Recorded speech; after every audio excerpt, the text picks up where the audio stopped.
जहां के इंसाफ की खास मुलाकात में हम ऐसी दोशीज़ा से बात करेंगे जिन्होंने जो है डॉक्टरेट अपना मुकम्मल किया है और उन्होंने एमडी किया है होम्योपैथी में। एक नामसायद हालात के बावजूद जो है इस तरह की तालीम हासिल करना, क्योंकि कोरोना के दौरान उनकी वालिदा का भी इंतकाल हो गया था और बाज़ाब्ता तौर पर ये जो फैमिली है, जो इनके वालिद जो है एजाज अंसारी, जो कि बाज़ाब्ता तौर पर एक सहाफ़ती दुनिया से ताल्लुक़ रखते हैं और काफ़ी मारूफ है, ऐसे में अपने सफ़र को पूरा करना और जो परेशानियां आपको आई, क्या मामला रहा पूरा, बताएं। यस 2021 में जब कोविड का दौर था, उस वक्त मेरी मम्मी एक्चुअली खुद कोविड से इन्फेक्ट होके, जो खुद एक डॉक्टर थी, वो इस दुनिया से चली गई थी। उस वक्त हम सब ने अपने घर वालों को किसी न किसी को खोया था और हम टूट जाते हैं पूरी तरीके से किसी के जाने के बाद। तो मेरी मम्मी के जाने के वक्त तो मैं पूरी तरीके से उनके बाद जाने के बाद टूट गई थी, मतलब इमोशनली, मेंटली, और बहुत सारी जिम्मेदारियां एक साथ आ गई मेरे पे। मेरी पढ़ाई की जिम्मेदारी, उनके क्लिनिक की जिम्मेदारी, घर की जिम्मेदारी, मेरे काम की जिम्मेदारी। तो मुझे कभी कभार ऐसा लगता कि 24 आवर्स भी मेरे लिए कम, ऐसा मुझे लगता था, इतना काम रहता था। और एक पॉइंट था जब मुझे ऐसा लगा कि अब ये दी एंड है मेरे लिए, क्योंकि वो ही एक मेरी जीने की वजह थी और एक इंस्पिरेशन थी, और मैं सोच भी नहीं सकती थी कि उनके जाने के बाद कैसा रहेगा मेरे लिए। और वो फेस करना एक नई शुरुआत थी जिंदगी की उसके बाद मेरे लिए। डॉक्टर बनना ही क्यों तय किया आपने? आप इंजीनियर बन सकती थी, आप दूसरी फील्ड में जा सकती थी, दूसरी कई फैकल्टी थी, सिर्फ डॉक्टर बनना ही क्यों तय किया? क्या आपकी वालिदा जो है डॉक्टर थी, इसी से इंस्पिरेशन आपने पाया है, उनसे मुतासिर थे आप? जी बिल्कुल। मेरी वालिदा भी एक डॉक्टर थी, वो एरिया की बहुत मशहूर डॉक्टर थी, सबकी चहेती, घर में और पेशेंट्स के बीच उनके हाथ में अल्लाह ने बहुत शिफा दी थी। तो उनको ही देख के एक इंस्पिरेशन मुझे बचपन से था कि मुझे भी ऐसी ही एक खिदमत करने हैं अपने माशरे के लिए और लेडीज के लिए, बच्चों के लिए कुछ अच्छा करना है मुझे। तो उनको ही देख के एज अ रोल मॉडल मैंने सोची थी कि नहीं, मुझे डॉक्टर ही बनना है। And on top of that उसके ऊपर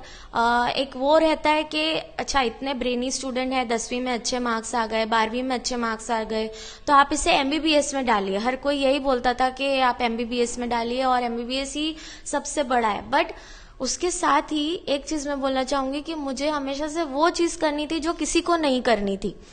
तो एक लाइन थी जब सब लोग एमबीबीएस की तरफ जा रहे थे और जिसे नहीं मिलता था एमबीबीएस वो आता था बीएचएमएस में, बट मैं खुद अपनी मर्जी से एमबीबीएस की सीट कैंसिल करवा के होम्योपैथी में एडमिशन ली, इसलिए क्योंकि मैं होम्योपैथी में पेशेंट्स को और बेहतर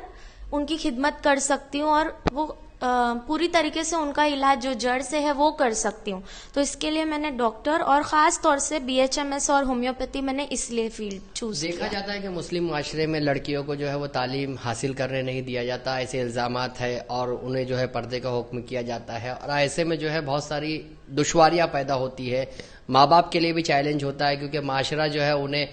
दूसरी नजरों से देखता है। तो ये तमाम चीजें किस तरह से चैलेंजिंग रही और कैसे आपने फेस किया? क्या आपको मुस्लिम माशरे में इसके लिए कुछ जिम्मेदार ठहराया गया कि भाई ये जो है डॉक्टर बन रही है, और कोई रुकावट लाई गई आपके इस तरक्की में? अल्हम्दुलिल्लाह मेरे लिए तो मेरे अम्मी अब्बा दोनों की तरफ से बहुत अच्छा सपोर्ट था और मेरी पूरी फैमिली के लिए, और सब लोग ने मुझे बहुत सपोर्ट किया इस चीज को लेकर। बट सिर्फ फैमिली सपोर्ट और दुआएं ही काफी नहीं है, आपका खुद का फोकस, खुद का डेडिकेशन, मोटिव, वो बहुत इम्पोर्टेंट होता है। उसी तरीके से मैंने भी, जैसे अगर सिर्फ एक जैसे जिस वक्त मुझे यूजी में जो बीएचएमएस में मुझे गोल्ड मेडल मिला और उस वक्त मेरी अम्मी बहुत खुश थी, अगर अब मुझे एमडी में मेरी अम्मी के जाने के बाद मैं सोच लेती कि अब तो मुझे बस पास होना है या पास नहीं होना है, जिस तरीके से मैं डिप्रेस हो गई थी, अगर मैं उस चीज को लेके बैठ जाती तो फिर कुछ नहीं हो पाता। बट मैंने उस चीज को रखा कि नहीं, अगर उनकी हयाती में मैं हार्डवर्क से, डेडिकेशन से और सबकी दुआओं से मैं गोल्ड मेडल ला सकती हूँ, तो उनके जाने के बाद क्यों नहीं ला सकती मैं। और इसलिए मैंने एक फोकस बनाई कि मुझे अब भी एक गोल्ड मेडल लाना ही है, और अल्हम्दुलिल्लाह मुझे मिला उसमें। और यही चीज मैं इसलिए ये बोल रही हूँ कि यही चीज आप मुस्लिम लड़कियों के लिए यही एक मैसेज रहेगा मेरे लिए कि आप जो भी करना है आप अपनी एक पहचान बनाइए, चाहे आप कोई घरेलू काम में हो या बाहर के काम में हो, पढ़ाई में हो या बेकिंग में हो, फॉर एग्जाम्पल कुछ भी, आप अपनी एक पहचान बनाइए और उसके लिए आपको किसी का सपोर्ट हो ना हो, हालात आपका साथ दे ना दे, आपको फोकस, डेडिकेशन, प्लान और बहुत सारी मेहनत बहुत जरूरी है। आपके वालिद जो है एक जर्नलिस्ट है, वो बहुत बड़े लोगों में उठते बैठते हैं, उनसे भी आप मुतासिर रही होगी। जिस तरह से एजाज अंसारी साहब का काफी यानी बड़ा कद रहा है, सियासी लीडरान की रिपोर्टिंग करते हैं, उनके घर पर भी सियासी लीडरान का आना जाना रहा है, तो उनसे क्या इंस्पिरेशन मिली आपको और क्या आपके वालिद साहब ने आपको क्या सपोर्ट किया इसमें?